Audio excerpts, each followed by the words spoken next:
আসসালামু আলাইকুম everyone, welcome সবাইকে আমাদের সেকেন্ড ক্লাস। আজকে আমাদের এই কোর্সটা সম্পূর্ণ ছিল কিসের ওপর? রিসার্চ অ্যান্ড হায়ার স্টাডির ওপর। সো এই দুটোর জন্য আমাদের যা যা লাগবে সবগুলো আমরা এর মধ্যে কভার করা ট্রাই করব ইনশাল্লাহ। আমাদের প্রথম ক্লাসে আমরা দেখেছিলাম এসওপি কিভাবে লিখতে হয়, তার একটা পার্ট আমরা দেখেছি। আর আজকে আমরা দেখব এসওপি এর সেকেন্ড যে পার্ট আছে এটা। সো আমাদের অনেকজন আছে যারা আমাদের প্রথম পার্ট হয়তো দেখেননি বা গতকালকে ক্লাসে জয়েন হননি, তাদেরকে বলবো যখন আমরা আমাদের এটা গ্রুপে দিব লিঙ্কটা রেকর্ডিং, তখন আপনারা এটা দেখে নেবেন, তাহলে আপনাদের জন্য বুঝতে ইজি হবে, আদারওয়াইজ বুঝতে পারবেন না। সো আমরা শুরু করি। প্রিভিয়াস ক্লাসে আমরা প্রায় প্রায় 30টার মতো স্লাইড আমরা দেখেছি। আজকে আমাদের বেশ অনেকগুলো স্লাইড আছে, আমি জানি না শেষ করতে পারবো কিনা, বাট ট্রাই করি। দেখেন, যখন হচ্ছে আপনারা এসওপি লিখবেন, তো লেখার জন্য তো অনেকগুলো আমরা দেখেছি যে এটা ইন্ট্রোডাকশনটা কেমন হবে, এর ফরম্যাটিং কি, এর স্ট্রাকচার কেমন হবে, এর কম্পোনেন্টগুলো কি কি থাকবে, প্রতিটা বিষয় আমরা দেখেছি। বাট আজকে যে চ্যাপ্টারটা আমরা নিয়ে কথা বলবো সেটা হচ্ছে writing style and language. So আমি আপনাদেরকে একটু রিমাইন্ডার দিই, আমাকে একটু কে বলতে পারবেন যে এসওপি আসলে কি? গতকালকে পুরো বিষয়টা আমরা এক্সপ্লেন করেছি, কারো কি মনে আছে? Anyone? Academic excellence, achievement, future planning এগুলোর কম্বিনেশন। হ্যাঁ, অনেকটা ওরকম। আর একদম সহজ। এসিটি হচ্ছে একটা হচ্ছে ফর্মাল ইনফরমেটিভ পেপার বলা যায়, একাডেমিক পেপার। তার মানে এটা হচ্ছে একটা ডকুমেন্ট যেটা কিনা একজন মানুষের ডেমনস্ট্রেশন, একজন ক্যান্ডিডেট তার একটা ডেমনস্ট্রেশন। ওকে, অর্থাৎ তার পুরো জিনিসটা জাস্ট আমরা 1 থেকে 2 পেজের মধ্যে যদি লিখি, ওইটাকে আমরা কি বলি? এসওপি। এইটা আমাদের সাবমিট করতে হয় যখন আমরা মাস্টার্স বা পিএইচডির জন্য বাইরে অ্যাপ্লাই করি তখন। এখন আমরা দেখব যখন আমরা এসওপি লিখতে চাই সেক্ষেত্রে তার ল্যাঙ্গুয়েজটা কেমন হবে। প্রথমে যদি বলি tone, voice and style of SOP. যেমন আমরা যখন এসওপিটা লিখি তখন এর ল্যাঙ্গুয়েজটা হতে হবে প্রফেশনাল, এটা কোনো ক্যাজুয়াল বা কনভারসেশনাল ল্যাঙ্গুয়েজ হবে না। আর এটা অবশ্যই ফর্মাল হবে। প্রফেশনাল বা ফর্মাল এটা অনেকটা সেম আর কি। যেমন অফিসিয়াল ল্যাঙ্গুয়েজ কোনটা? একজন টিচার আর একজন স্টুডেন্ট যখন কথা বলে, বা অফিসের একজন বস আর কলিগ কথা বলে, তখন যে ল্যাঙ্গুয়েজে কথা বলে একদম শুদ্ধ ভাষায় বা যে ওয়ার্ডগুলো তারা ইউজ করে ওটা হচ্ছে প্রফেশনাল, ওকে, বা ফর্মাল ল্যাঙ্গুয়েজ। আর ফ্রেন্ডের সাথে যেভাবে কথা বলে ওইটা হচ্ছে ইনফর্মাল ল্যাঙ্গুয়েজ। যেহেতু আপনার এই ডকুমেন্টটা বা এসওপিটা কোনো একটা ইউনিভার্সিটির অ্যাডমিশন যে কমিটি আছে তারা এটাকে সিলেক্ট করবে বা জাজ করবে, সো আপনার এটা প্রফেশনাল হতে হবে।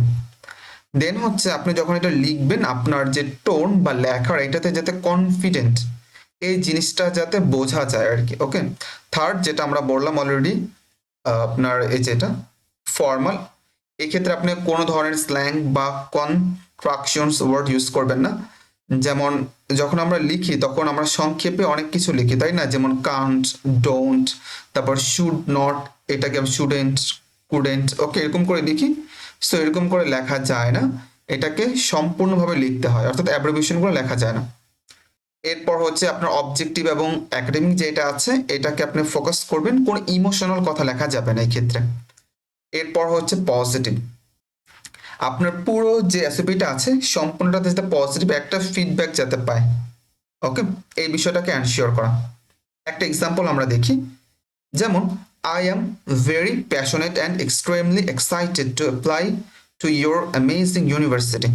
দেখেন যখন এই সেন্টেন্সটা আমরা লিখলাম এটা একদম জেনারেল একটা সেন্টেন্স হয়েছে, অর্থাৎ এটা সবাই কিন্তু বলতে পারে, এইটার জন্য কিন্তু কোনো আমরা এভিডেন্স শো করিনি। বাট আমরা নিচের সেন্টেন্সটার দিকে যদি একটু তাকাই, I am highly motivated to your programme as it align with my academic preparation and research interest. দেখেন এখানে আমি ওই প্রোগ্রামের জন্য মোটিভেটেড, ওকে, এটা আমরা বুঝতে পেরেছি। ইভেন কেন মোটিভেটেড এটাও এখানে বলে দিয়েছে, কারণ হচ্ছে ওই প্রোগ্রামটা আমার যে একাডেমিক আছে বা রিসার্চ ইন্টারেস্ট আছে সেইটার সাথে অ্যালাইন করে। সো বিষয়টা এরকমই, যখন আপনি কোনো কিছু বলবেন ট্রাই করবেন প্রতিটা কথার কারণটাকে এক্সপ্লেন করে দিতে, যাতে করে এক্সামিনার খুব ইজিলি আপনার এই বিষয়টাকে বুঝতে পারে। নেক্সট যদি দেখি অ্যাক্টিভ ভার্সেস প্যাসিভ, আমাকে একটু বলেন তো, গতকালকে, হ্যাঁ গতকালকে তো আমি ভয়েস আপনাদের শিখিয়েছিলাম। ভয়েস কয় প্রকার, কার মনে আছে? 3 প্রকার: কি কি? অ্যাক্টিভ, প্যাসিভ আর নন ভয়েস। ওকে, নন ভয়েস বা ভয়েসলেস। দেখেন যখন নাকি হচ্ছে আমরা একটা এসওপি লিখি, লেখাটা আমরা কেন লিখছি? আমরা নিজেদের সম্পর্কে লিখছি। যেহেতু নিজেদের সম্পর্কে লিখছি, এটাকে আমরা অ্যাক্টিভ ভয়েসে লিখবো। ওকে, কারণ আমরা নিজেদেরকে জোর দিচ্ছি, আমাদের একাডেমিক যে পারফরমেন্স আছে, এরপর আমাদের যে রিসার্চ ব্যাকগ্রাউন্ড আছে, আমাদের যে অ্যাচিভমেন্ট আছে, আমাদের যে এক্সপেরিয়েন্স আছে, এই প্রতিটা বিষয় কিন্তু আমাদের নিজেদের সাথে সম্পর্কিত। যেহেতু আমাদের নিজেদের সাথে সম্পর্কিত, আর আমরা চাই আমাদের বিষয়টার উপর জোর দিতে, তাই তো? দ্যাটস হচ্ছে আমরা অ্যাক্টিভ ভয়েস এখানে লিখবো, প্যাসিভ ভয়েসগুলোকে আমরা অ্যাভয়েড করব। সো এই যে দেখেন, প্যাসিভ ভয়েস অ্যাভয়েড করতে হবে। প্যাসিভ ভয়েস কোনটা? My thesis was completed under this supervisor, okay, supervision of doctor Ten. এটা হচ্ছে একটা উইক, এটা লেখা যাবে না। আমাদের কি করতে হবে? অ্যাক্টিভ ভয়েসে লিখতে হবে। কিভাবে লিখবো? I completed my thesis under this supervision of doctor তেন। তার মানে আমরা কি বুঝতে পারলাম? আমরা বুঝতে পারলাম হচ্ছে যখন আমরা এসওপি লিখব, আমরা চেষ্টা করব প্রতিটা সেন্টেন্স অ্যাক্টিভ ভয়েসে লেখার জন্য। যদি দরকার হয় তাহলে প্যাসিভ ভয়েস লিখবো, আদারওয়াইজ নট। থার্ড যদি একটু একটু দেখি আমরা, academic writing style for SOP, যেটা আমরা বেশ অনেকবার বলেছি। আপনার যে এসওপিটা আছে এটা হতে হবে প্রিসাইজ অ্যান্ড ফর্মাল ভোকাবুলারি, এক। সেকেন্ড হচ্ছে লজিক্যাল কোহারেন্স। লজিক্যাল কোহারেন্স বলতে কি, যারা আমরা আইএলস পড়েছি তারা কিন্তু আমরা জানি, সেক্ষেত্রে হচ্ছে কোহারেন্স বা কোহেশন এই জিনিসটা গুরুত্বপূর্ণ, অর্থাৎ একটা সেন্টেন্সের সাথে আরেকটা সেন্টেন্সে যাতে কানেক্ট থাকে, যাতে আমরা মিল খুঁজে পাই। অর্থাৎ এমন যাতে না হয় ওপরে আমরা একটা কিছু বলেছি আর নিচে ভিন্ন আরেকটা জিনিস বলেছি, দুইটার মধ্যে কোনো লিঙ্ক নেই, কোনো কানেকশন নাই, এমনটা যাতে না হয়। সো আমাদের প্রতিটা কথার পর আরেকটা কথা আসবে, তারপর আরেকটা কথা আসবে, এটার যাতে একটা লজিক্যাল কোহেরেন্স থাকে। আর এর জন্যই কিন্তু আমরা লিঙ্কিং ওয়ার্ড, যে কানেক্টরস, এগুলো আমরা ইউজ করি। কি কি আছে? যেমন অ্যাডিশনাল ইউজ করতে পারি, এরপর যে ইন অ্যাডিশন ইউজ করতে পারি, মোর ওভার ইউজ করতে পারি, ফার্দার মোর ইউজ করতে পারি, এরকম আরো ডিফারেন্ট ডিফারেন্ট ওয়ার্ড আছে। যেমন এক্সাম্পলের জন্য কি বলতে পারি আমরা? For example. এরপর হচ্ছে এই ধরনের আরো অনেক কিছু আছে। ওকে, আমরা একটা লিস্ট দেখাবো একদম শেষের দিকে। যেমন দেখেন, একটা এক্সাম্পল দিই, I learned many things in my bachelor degree. Okay, একদম সিম্পল, বাট নেক্সট সেন্টেন্সটা একটু দেখেন, উপরে এটা বলা যাবে না। ওকে, দ্যাটস আমরা এখানে কোর্স দিয়েছি। নেক্সট হচ্ছে my bachelor's degree provided a solid foundation in cell biology, research methodology and data interpretation.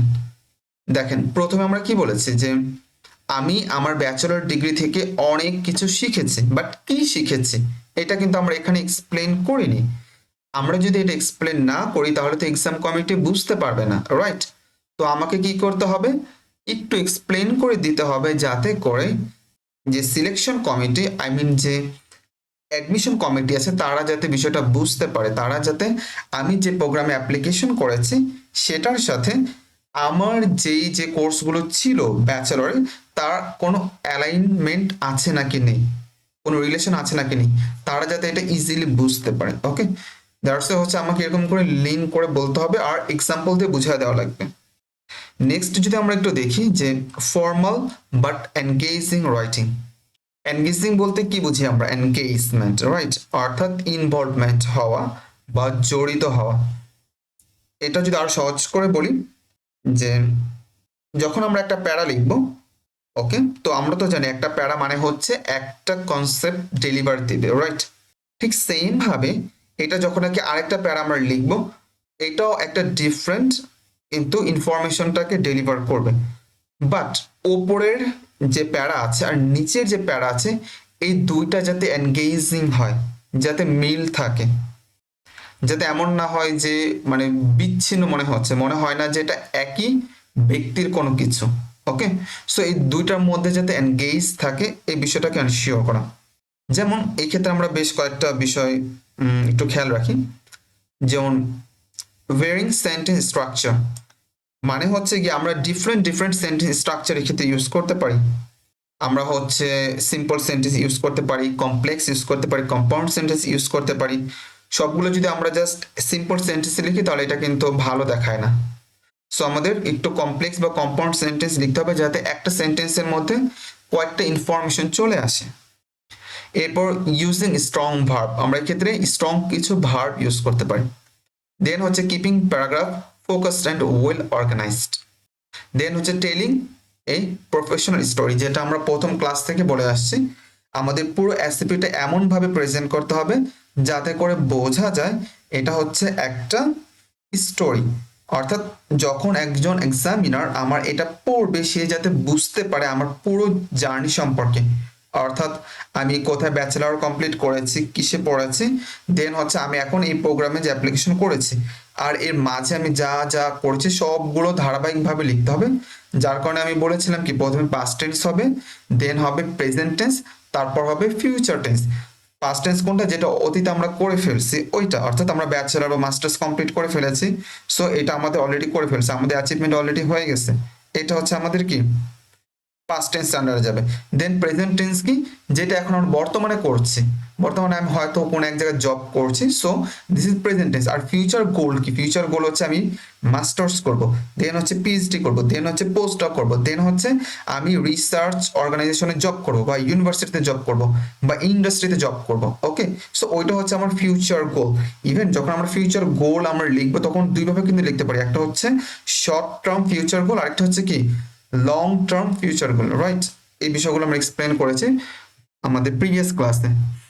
এখন এই জিনিসটাকে আমরা একটু বোঝানোর চেষ্টা করি এক্সাম্পল দিয়ে। যেমন দেখেন, my academic journey has been driven by a persistent curiosity to understand molecular mechanism behind disease progression.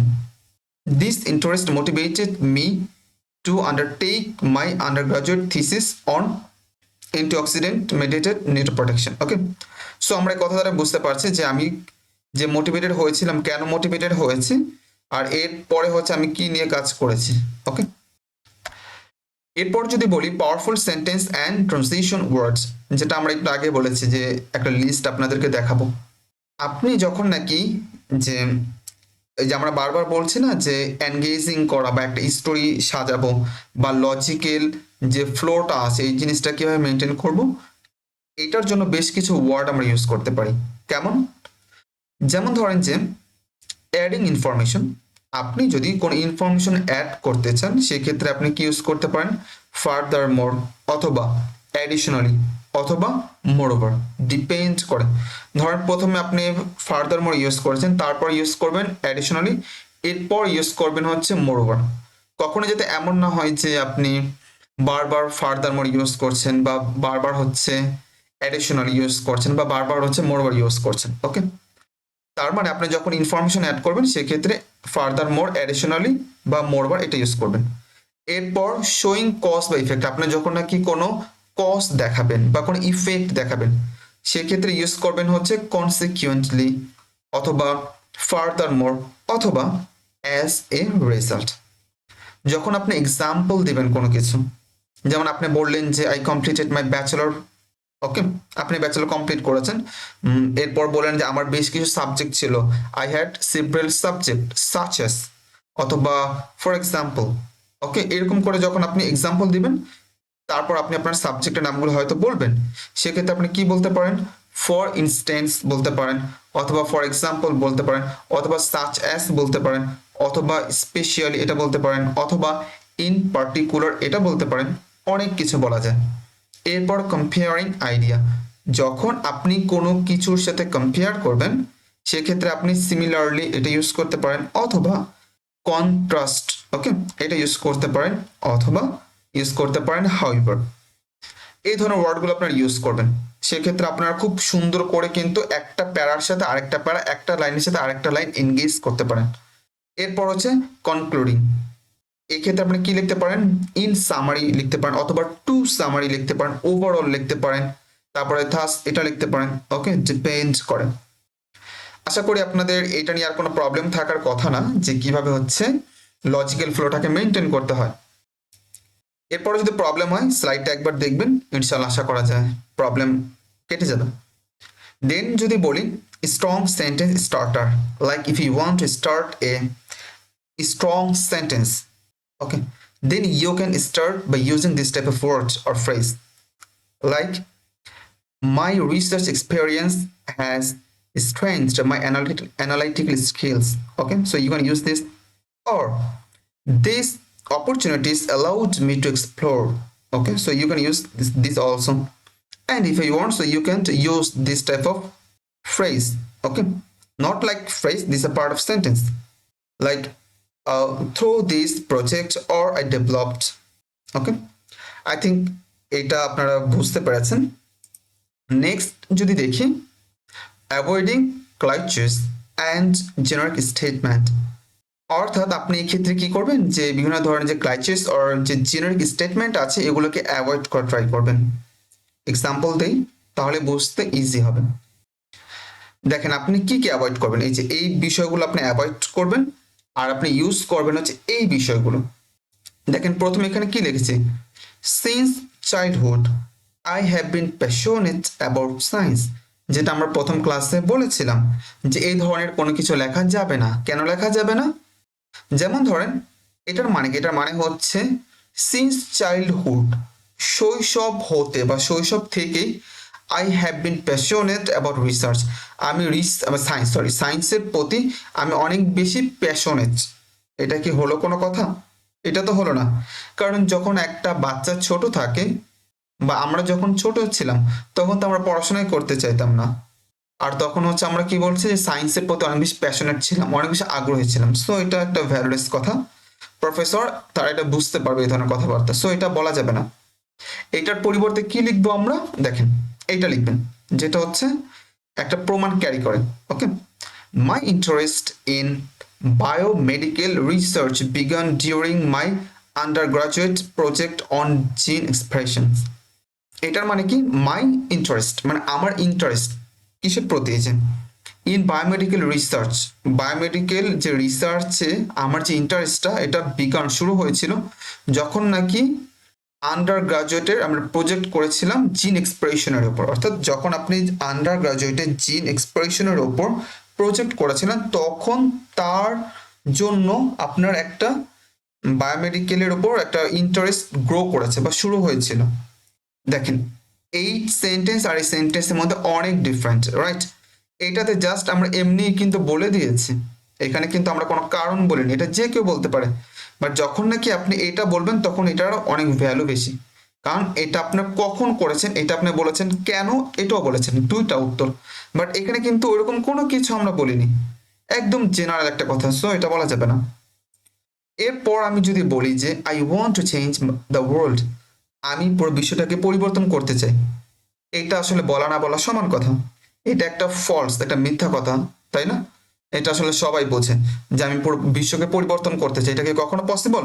উত্তর হচ্ছে না, এটা পসিবল না।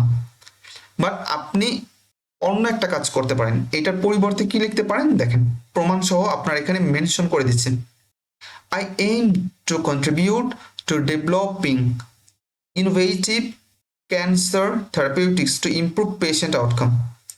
আমার পক্ষে পুরো পৃথিবীটাকে পরিবর্তন করা পসিবল না, বাট আমি কন্ট্রিবিউট করতে চাই ইনোভেটিভ যে ক্যান্সার থেরাপিউটিক আছে এই জিনিসটাকে ডেভেলপ করতে চাই, যেটা কিনা পেশেন্টকে ইমপ্রুভ করবে। অর্থাৎ আমরা জানি আমাদের দেশে বা পুরো ওয়ার্ল্ড ওয়াইড কিন্তু ক্যান্সারের কারণে অনেক বেশি পরিমাণ পেশেন্ট মারা যায়। বাট আমরা যদি চাই যে এই যে ক্যান্সার ট্রিটমেন্ট যে হয় এইটাকে ইমপ্রুভ করতে বা এটাকে আরো অ্যাডভান্স করতে, এটা কিন্তু আমরা চাইলে করতে পারি, এটা কিন্তু পসিবল, তাই না?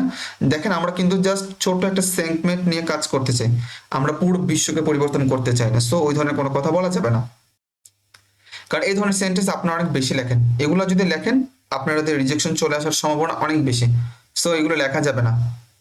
এরপর হচ্ছে your university is the best university in the world. This type of word is very fake word, right? It is very fake sentence. So এগুলো হচ্ছে বলা যাবে না। যেমন আপনার ইউনিভার্সিটিটা খুব ভালো, অথবা আপনার ডিপার্টমেন্ট খুব ভালো, বিশ্বের মধ্যে সেরা, তাই আমি আপনার বিশ্ববিদ্যালয়ে পড়তে চাই।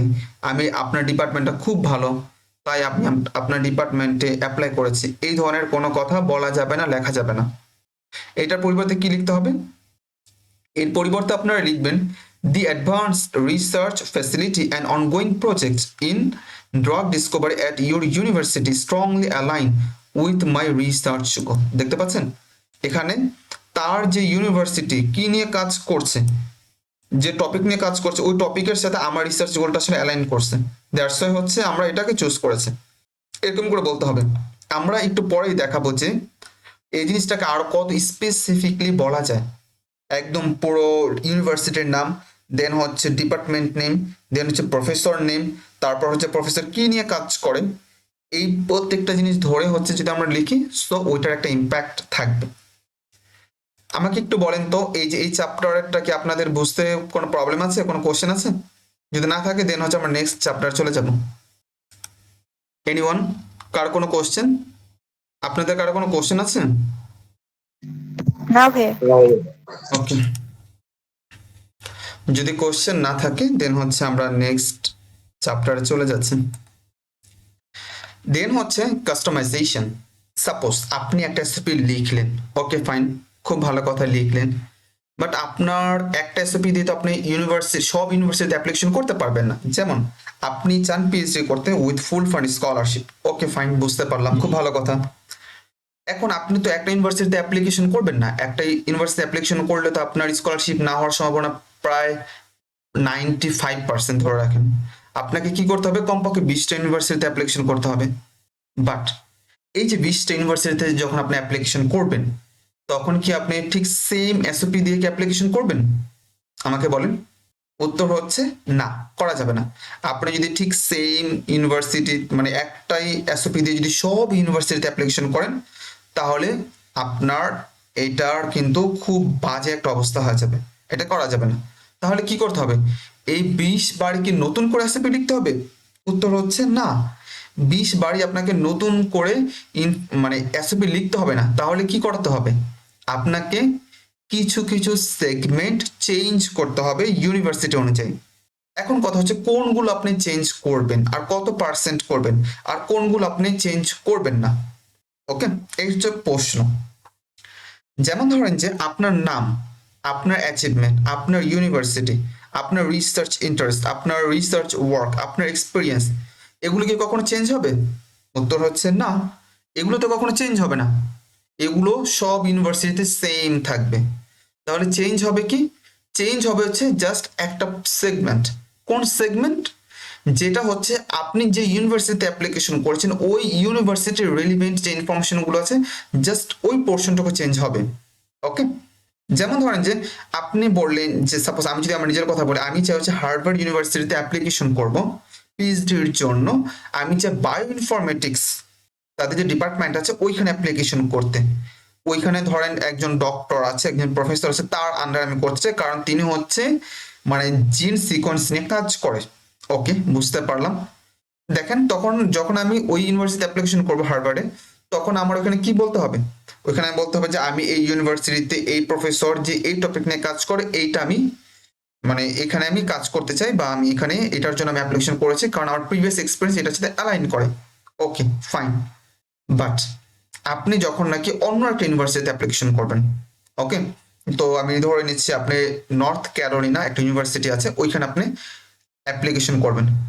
এখন ওই ইউনিভার্সিটি যখন অ্যাপ্লিকেশন করবেন তখন দেখেন আপনি কি সেম ডিপার্টমেন্ট অ্যাপ্লিকেশন করবেন? হতে পারে এই ডিপার্টমেন্ট ওইখানে নাই, আপনি হয়তো এখানে ক্যান্সার বায়োলজিতে অ্যাপ্লিকেশন করবেন। তখন আপনাকে কি করতে হবে? এই যে এই পোর্শনটুকু, যে পোর্শনটুকু হচ্ছে হার্ভার্ড ইউনিভার্সিটির সাথে রিলেভেন্ট ছিল, ওগুলোকে আপনাকে ডিলিট করতে হবে। ওই জায়গায় আপনাকে কি লিখতে হবে? এখন আপনি লিখবেন হচ্ছে যে নর্থ ক্যারোলিনা যে ইউনিভার্সিটি ওইটার ইনফরমেশন লিখবেন। তখন ওইখানে কি লিখবেন? যে আমি চাই হচ্ছে নর্থ ক্যারোলিনা ইউনিভার্সিটির যে ক্যান্সার বায়োলজি ডিপার্টমেন্ট আছে ওই ডিপার্টমেন্টের ভিতরে যে এই প্রফেসর আছে তিনি হচ্ছে বর্তমানে সাপোজ লাং ক্যান্সার যে আমরা যে ট্রিটমেন্ট করতে চাই, ট্রিটমেন্ট করার জন্য হচ্ছে যে ড্রাগ সিনথেসিস করে সাপোজ, সো ওইটা নিয়ে আমি কাজ করতে চাই।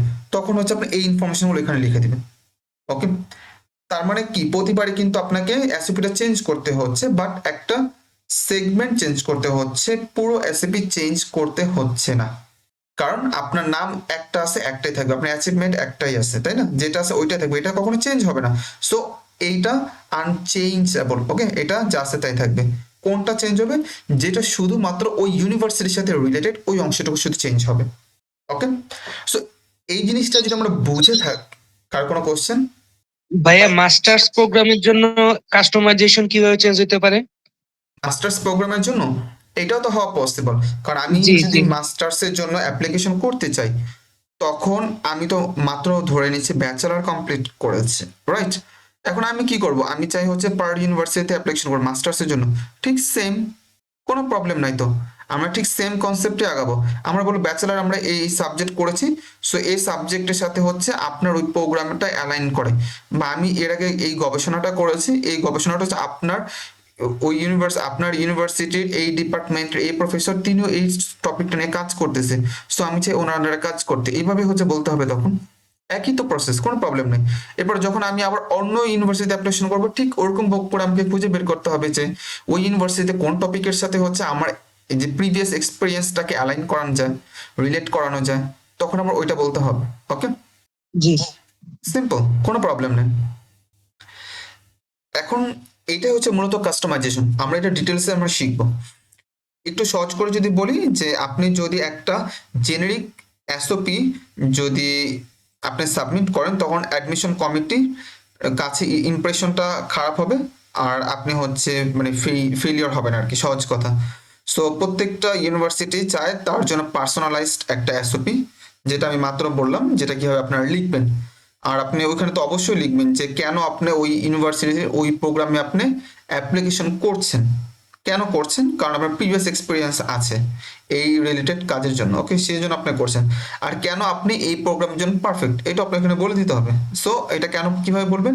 এই যে বলবেন আমি এর আগে এই কাজ করেছি, এই রিসার্চে করেছি, পাবলিকেশন করেছি, আমার ব্যাচেলার এই সাবজেক্ট আমরা পড়েছি, এই বড় বড় ইভেন্টে কাজ করেছে, ওই জায়গার সাথে এটাকে আপনার লিন করাবেন। এখন আমরা দেখি যে কাস্টমাইজেশনটা আর কত সুন্দর করে করা যায়। Customising your SOP. ওকে, আপনি আপনার এসওপিটাকে কাস্টমাইজ করবেন। ফার্স্ট অফ অল, আপনার ইউনিভার্সিটির যে একাডেমিক এনভায়রনমেন্ট আছে এটা আপনাকে চেঞ্জ করতে হবে। কোন কোন বিষয়গুলো চেঞ্জ করবেন? অনেকগুলো চেঞ্জ করতে হবে। যেমন আপনার ইউনিভার্সিটির একাডেমিক যে এনভায়রনমেন্ট আছে এটা চেঞ্জ করতে হবে আপনার এসওপির ভিতরে থাকা। যেমন আপনার ইউনিভার্সিটির নাম চেঞ্জ করতে হবে। ওকে, আপনার ইউনিভার্সিটির লোকেশন চেঞ্জ করতে হবে, আপনার ইউনিভার্সিটির যে কান্ট্রিতে আছে কান্ট্রিটা চেঞ্জ করতে হবে, অর্থাৎ এই পুরো জিনিসটা চেঞ্জ করতে হবে। সেকেন্ড, আপনি যে প্রোগ্রামে অ্যাপ্লিকেশন করেছেন, প্রতিবার ইউনিভার্সিটিতে প্রোগ্রাম তো চেঞ্জ হবে, সো এই প্রোগ্রাম বা এই প্রোগ্রাম যে স্ট্রাকচার এটা চেঞ্জ করতে হবে। 3 নম্বর হচ্ছে রিসার্চ যে এরিয়া বা ফ্যাকাল্টি যেটা আছে, যে প্রফেসর অনার যেতে চান ওই প্রফেসরটা চেঞ্জ করতে হবে, কারণ একটা প্রফেসরের আপনি যদি নাম ইউজ করেন তাহলে তো আপনি ওই ইউনিভার্সিটিতে অ্যাপ্লিকেশন করতে পারবেন, বাট অন্য প্রফেসরের কাছে যখন করবেন তখন তার নাম আবার ইউজ করতে হবে। ওকে, তার মানে হচ্ছে আপনার রিসার্চ এরিয়া এবং ফ্যাকাল্টি এটা আপনাকে চেঞ্জ করতে হবে। এরপর হচ্ছে ইউনিভার্সিটি যে কালচার বা ভিশন বা অপরচুনিটি এগুলো আপনি ইউজ করবেন। যেমন দেখা গেছে যে একটা ইউনিভার্সিটিতে আপনি গভর্নমেন্ট স্কলারশিপ পাবেন, আর একটা ইউনিভার্সিটি যখন অ্যাপ্লিকেশন করবেন তখন হচ্ছে আপনি হয়তো ইউনিভার্সিটি স্কলারশিপ পাবেন। সো ওই বিষয়গুলো আপনাকে হ্যান্ডেল করতে হবে বা চেঞ্জ করতে হবে বা কাস্টমাইজ করতে হবে। এরপর হচ্ছে আপনাকে এনশিওর করতে হবে আপনার এসওপি যেটা আছে এটা হচ্ছে মানে কপি পেস্ট না, এটা একদম জেনারিক, জেনারিক না মানে এটা হচ্ছে একদম জেনুইন। ওকে, এরপর দেখেন আপনার 70% ইনফরমেশন এটা কিন্তু কোর ইনফরমেশন, এটা সেম থাকবে, এটা কখনো চেঞ্জ হবে না। তাহলে চেঞ্জ হবে কি, যে মাত্র 30% ফর ইচ অ্যাপ্লিকেশন, অর্থাৎ প্রত্যেকটা অ্যাপ্লিকেশনের জন্য 30%। কোন 30%? এই যে যেগুলো ইউনিভার্সিটি সাবজেক্ট রিলেটেড এগুলো হচ্ছে চেঞ্জ হবে। এরপর হচ্ছে মেনশন করতে হবে আপনার এই প্রোগ্রাম স্পেসিফিক কিওয়ার্ড, যেটা আমরা এর আগে বলেছি। দেন হচ্ছে আপনি যে রিসার্চ যে ল্যাব আছে রিসার্চ ল্যাবের নাম বলতে হবে, বা চাইলে বলতে পারেন প্রফেসরের নাম, চাইলে আপনি বলতে পারেন, বা হচ্ছে ওই জায়গায় কি নিয়ে কাজ করে ওইটা আপনি বলতে পারেন। ওকে, এই বিষয়গুলো হচ্ছে আপনাকে বলতে হবে এসওপির ভিতরে। আর এগুলো হচ্ছে প্রতিনিয়ত চেঞ্জ হবে, কারণ একটা ল্যাব একটা ইউনিভার্সিটিতে আছে, অন্য ইউনিভার্সিটিতে ডিফারেন্ট একটা ল্যাব আছে, তাই না? সো এটাও ডিফারেন্ট হবে। এরপর হচ্ছে how to research programme and faculty, এটা একটু বোঝা দরকার। যেমন রিসার্চ এরিয়া, দেন হচ্ছে হোয়াট টু লুক ফর, আর একটা হচ্ছে হোয়ার টু ফাইন্ড, আপনি কোন জায়গার মধ্যে কোন জিনিসটা খুঁজে পাবেন এইটা একটু বোঝা লাগবে। যেমন আপনি প্রোগ্রাম ডিটেলস এই যেটা প্রোগ্রাম ডিটেলসটা কোথায় খুঁজে পাবেন? ইউনিভার্সিটি প্রোগ্রাম যে পেজ আছে নর্মালি ওইখানে আপনি খুঁজে পাবেন। আর এখানে আপনি কি পাবেন দেখেন, কোর্স, তারপর স্পেশালাইজেশন, ট্র্যাক্ট, ইউনিক অপরচুনিটি, এগুলো। এরপর ফ্যাকাল্টি মেম্বার আপনি যদি খুঁজতে চান, কারণ আপনাকে তো চেঞ্জ করতে হবে, কাস্টমাইজ করতে হবে, রাইট? সাপোজ আপনি হার্ভার্ড ইউনিভার্সিটির জন্য একটা এসএপি লিখলেন, বাট এখন আপনি চান হচ্ছে যে নর্থ ক্যারোলিনাতে অ্যাপ্লিকেশন করতে। এখন ওই যে নর্থ ক্যারোলিনাতে যখন আপনি অ্যাপ্লিকেশন করবেন তখন তো আপনার কিছু ইনফরমেশন লাগবে, যে নর্থ ক্যারোলিনার যদি আমি ক্যান্সার বায়োলজিতে অ্যাপ্লিকেশন করতে চাই তাহলে এই ইনফরমেশনগুলো কীভাবে খুঁজে বের করবো, রাইট? সো এই যে এটা খোঁজার জন্য হচ্ছে এই স্লাইডটা। যেমন আপনি যদি প্রোগ্রাম ডিটেলস জানতে চান আপনি ইউনিভার্সিটির প্রোগ্রাম পেজে পেয়ে যাবেন। আর এখানে আপনি কি কি পাবেন, যেমন কোর্স পাবেন, তারপর হচ্ছে যে এই বিষয়গুলো পাবেন। এরপর ফ্যাকাল্টি মেম্বার্স আপনার রিসার্চ ইন্টারেস্ট, পাবলিকেশন, প্রজেক্ট, এই বিষয়গুলো আপনি দেখতে পারবেন। আর এটা হচ্ছে ফ্যাকাল্টি প্রোফাইল বা গুগল স্কলার থেকে আপনি খুঁজে পাবেন। তো নর্মাল ফ্যাকাল্টি প্রোফাইল নামে থাকে আর কি। আপনাদেরকে আমি দেখাবো যখন নাকি প্রফেসরকে কিভাবে আপনি ম্যানেজ করবেন, বা প্রফেসরদের ইমেল করার জন্য কিভাবে প্রফেসরকে খুঁজে বের করবেন, বা একজন প্রফেসর সার্চ করবেন কিভাবে। যখন এটা আমি প্র্যাকটিক্যাল দেখাবো তখন এই বিষয়গুলো ক্লিয়ার হবে। তখন আপনারা দেখবেন যে একজন প্রফেসর তার হচ্ছে গিয়ে যে রিসার্চ ইন্টারেস্ট, তার পাবলিকেশন, তার প্রজেক্ট, তিনি কি নিয়ে কাজ করছেন, প্রতিটা জিনিসই কিন্তু থাকে আর কি। হ্যাঁ, ওই নিচে নিচে থাকে। এরপর হচ্ছে রিসার্চ ল্যাব আর সেন্টার, এই সম্পর্কে যদি জানতে চান আপনি রিসার্চ বা ল্যাব পেয়ে যাবেন ইনফরমেশনগুলো। আরেকটা হচ্ছে অনগোয়িং প্রজেক্ট বা ফ্যাসিলিটি, আপনারা জানতে পারবেন যে প্রফেসর এখন বর্তমানে কি নিয়ে কাজ করছে, তার অনগোয়িং প্রজেক্ট কি কি আছে। এরপর ইউনিভার্সিটি ভ্যালুস যদি বুঝতে চান সেক্ষেত্রে অ্যাবাউট আস সেকশনে যাবেন, আপনারা পেয়ে যাবেন। আর হচ্ছে মিশন, কালচার, ডাইভার্সিটি, ইনিশিয়েটিভ, এগুলো হচ্ছে পাবেন। এরপর অপরচুনিটিস, এইটার জন্য আপনার স্কলারশিপ বা ক্যারিয়ার সাপোর্ট পেজে যাবেন, সেক্ষেত্রে আপনার অপরচুনিটি জানতে পারবেন কি কি স্কলারশিপ তারা দেয়, এই সম্পর্কে বিস্তারিত জানতে পারবেন। আর এটা হচ্ছে ফান্ডিং, ইন্টার্নশিপ, কোলাবোরেশন, ওকে, এই তথ্যগুলো আপনারা পাবেন। এখন আপনাদের একটা এক্সাম্পল দেখাই, দেখেন কিভাবে লিখতে হয় একটা এসএপির ভিতরে যখন আপনারা লিখবেন। I am particularly interested in neurobiology research unit. দেখেন আমি অলরেডি একটা ল্যাবের নাম বলে দিয়েছি, আমি হচ্ছে এই ল্যাবের প্রতি অনেক বেশি ইন্টারেস্টেড। কেন? কারণ এটাকে লিড দেওয়া আছে ডক্টর লিসা মর্গান, একজন প্রফেসর, যে কিনা কাজ করে হচ্ছে কি নিয়ে, সিনেপটিক প্লাস্টিসিটি। ওকে, সে সিনেপটিক প্লাস্টিসিটি নিয়ে কাজ করে। আর তিনি হচ্ছে, আর এই কাজটা মূলত অ্যালাইন করে আমার রিসার্চ ব্যাকগ্রাউন্ডের সাথে কাজ করে। এখন আমি একটু বলি, মাত্র আমাকে একজন কোশ্চেন করলো না যে আমি তো আসলে মাস্টার্সের জন্য অ্যাপ্লিকেশন করতে চাই, বাট আমি কিভাবে হচ্ছে জিনিসটা করব। যখন আপনি অ্যাপ্লিকেশন করবেন তখন আপনি এইভাবে লিখবেন যে যে ইউনিভার্সিটিতে আপনি অ্যাপ্লিকেশন করতে চান ওই ইউনিভার্সিটিতে দেখবেন কোন ল্যাবে আপনি ইন্টারেস্টেড, লিখবেন যে I particularly interested in neurobiology research lab. Okay, বা আপনি যে ল্যাবের জন্য অ্যাপ্লিকেশন করতে চান ওইটার জন্য ওইভাবে লিখবেন আর কি। লেখার পর উনি দেখবেন যে এটার প্রধান কে, এই ল্যাবটা মূলত কোন প্রফেসর আন্ডারে। সো একজন প্রফেসর নাম আসবে, লাইক হচ্ছে ডক্টর লিসা মর্গান, এবং সে কি নিয়ে কাজ করে, সে কাজ করে হচ্ছে সিনেপটিক প্লাস্টিসিটি। Okay fine. এখন এই যে এই সাবজেক্টটা বা এই টপিকটা আপনার কোন সাবজেক্টের সাথে রিলেটেড করে বা অ্যালাইন করে ওইটা আপনি লিখবেন। আপনি লিখতে পারেন এখানে ফার্মাকোলজি, তারপর লিখতে পারেন because pharmacology I completed pharmacology okay in my bachelor program. তার মানে আপনি ব্যাচেলার প্রোগ্রামে যে ফার্মাকোলজি পড়েছেন ওইটার সাথে হচ্ছে এই সিনেপটিক প্লাস্টিসিটি অ্যালাইন করে। আর এই বিষয়টা নিয়ে কাজ করে হচ্ছে ডক্টর লিসা মর্গান, আর এই ডক্টর লিসা মর্গানের হচ্ছে এই ল্যাবটা। ওকে, আর এই ল্যাবটা হচ্ছে সাপোজ একটা ইউনিভার্সিটির আন্ডারে। এরপর দেখেন this course on advanced molecular genetic in this program fits perfectly with my intended research direction. আমাকে একটু বলেন তো এই এক্সাম্পলটাকে আপনারা বুঝতে পেরেছেন? একদম স্পেসিফিক কি দেখা কি আমরা কি বুঝতে পেরেছি? কার কোনো প্রবলেম আছে? আমার কথা কি শোনা যাচ্ছে? জি ভাইয়া বুঝতে পারছি। আচ্ছা ওকে, তার মানে আমাদের লিখতে হবে একদম স্পেসিফিক। ওকে, স্পেসিফিকলি লিখতে হবে। আমরা যদি জেনারিক কোনো কথাবার্তা লিখি তাহলে কিন্তু হবে না। দেখতে পাচ্ছেন এখানে একদম পুরো ধরে ধরে ধরে ধরে আমরা লিখেছি। এরপর যদি আমরা বলি কিভাবে আপনি আপনার গোল যেটা আছে, আপনার যে গোল, এই জিনিসটাকে আপনি ইউনিভার্সিটির সাথে কিভাবে অ্যালাইন করবেন। এই ক্ষেত্রে অ্যাডমিশন যে কমিটি আছে তারা আসলে দেখতে চায় আপনার একাডেমিক যে কম্পিটেবিলিটি আছে, ওকে, এই জিনিসটা মূলত তারা হচ্ছে দেখতে চায়। সো আপনাকে কি করতে হবে, আপনার যে ব্যাকগ্রাউন্ড আছে, আপনার যে গোল আছে, আপনার যে ইউনিভার্সিটির রিসোর্স আছে, ওকে, এই জিনিসটাকে আপনাকে মানে মানে বুঝাইতে হবে। যেমন আমি একদম সহজ করে বোঝাই, বর্তমানে আমাদের দেশে, ওকে, আমাদের বাংলাদেশে ল্যাব ফ্যাসিলিটি খুব একটা ভালো না। আর যদি বলি প্রাইভেট ইউনিভার্সিটিগুলোর প্রথম সারি কয়েকটা ইউনিভার্সিটি ভালো, তাছাড়া অধিকাংশই ভালো না। এখন একজন স্টুডেন্ট সে যদি বলে যে আমি চাই আমাদের এই ইউনিভার্সিটিতে পিএইচডি করব, এটাকে করা কি পসিবল? করা হচ্ছে পসিবল না। কারণ কি? কারণ ইউনিভার্সিটি যে রিসোর্স আছে এটা কিন্তু নাই, রাইট? আরেকটা সহজ করে আপনাদেরকে বোঝাই। সাপোজ আমি এখন বর্তমানে একটা মেডিকেল ইউনিভার্সিটিতে আছি, কোনো একটা ইঞ্জিনিয়ারিং পড়া স্টুডেন্ট সে যদি বলে যে সে হচ্ছে এআই নিয়ে কাজ করবে, আর সে আমাদের ইউনিভার্সিটিতে আসতে চায়, অথবা সে হচ্ছে সফটওয়্যার ইঞ্জিনিয়ার এবং সে চাচ্ছে হচ্ছে যে সাইবার সিকিউরিটি নিয়ে সে মাস্টার্স করবে বা পিএইচডি করবে আমাদের ইউনিভার্সিটিতে, এটা কি পসিবল?